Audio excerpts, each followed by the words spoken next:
banget deh fiturnya. Pusing. Gimana mau masuk? Halo Anissa, Hai. lagi apa nih? Aku kan baru dapat materi audio ya tentang kas dan bank. Tapi aku nggak ngerti sama cara kerjanya kayak gimana. Iya sih, kita juga sama masih bingung. Tapi kamu tahu nggak pengertiannya apa? Tahu sih, yang aku tahu dari fitur kas dan bank ini merupakan bagian yang penting dari modul akuntansi yang digunakan untuk mengatur dan mencatat seluruh aktivitas keuangan perusahaan yang berkaitan sama uang tunai maupun transaksi melalui rekening bank. Kalau aku tahu fungsinya sih. Nah, fungsi dari kas dan bank itu adalah untuk mengelola seluruh transaksi keuangan baik secara tunai maupun rekening bank. Nah, terus modul ini tuh membantu perusahaan agar mencatat, memantau, sama merekonsiliasi arus kas yang ada di perusahaan. Gitu. Wah, banyak ya. Kalau aku tahu manfaatnya sih, jadi kan fitur kas dan bank ini tuh memiliki peran penting ya dalam sistem keuangan perusahaan karena itu membantu mengelola arus kas secara akurat, efisien, dan real time. Jadi manfaatnya itu yang pertama memudahkan transaksi pencatatan saldo bank sama kas. Terus yang kedua itu memudahkan rekonsiliasi, terus juga memudahkan sistem proses pembayaran dan penerimaan. Lalu yang terakhir itu memudahkan memastikan keakuratan saldo kas dan bank kayak gitu.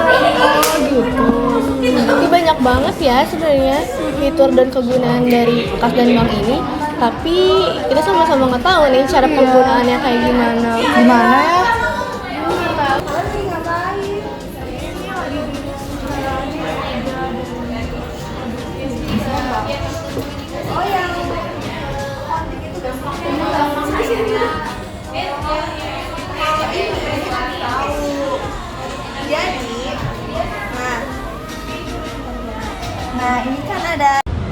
Nah, jadi yang pertama kita ini kan akan menginput kas ya. Di sini kita klik transaksi, kemudian kita klik new atau baru. Nah, setelah itu nanti kita tuh bakal diminta kayak data misalnya kayak tanggal, nominal, jumlah kayak gitu. Nah, buat contoh kita ini masukin petty cash atau kas kecil. Ini misalnya kayak tanggal 31 bulan 12 tahun 2022. Namanya kas kecil, terus kita juga masukin jumlahnya. Nah, setelah itu kita bisa juga klik dashboard buat ngeliat si menunya kayak gimana tampilan dari yang sudah kita masukkan. Nah, tampilannya akan seperti ini. Nah, setelah itu kita mau masukin yang di bank. Nah, di sini kita klik titik 3. Terus ini kan ada banyak banget ya teman-teman, ada transaksi, pernyataan, pembayaran, ada rekonsiliasi. Nah, ini tuh kalau transaksi ini tuh dia ini menampilkan daftar transaksi, misalnya kayak tadi kita masukin nominal buat yang di cash kayak gitu. Jadi di sini kita tuh masukin kayak pengeluaran, penerimaan, transaksi kayak gitu. Setelah itu ada pernyataan. Jadi ini tuh menampilkan daftar pernyataan bank yang berisi kumpulan transaksi. Jadi yang tadi transaksi udah kita masukin itu bisa muncul di pernyataan itu. Nah, setelah itu kita ada di pembayaran atau payment.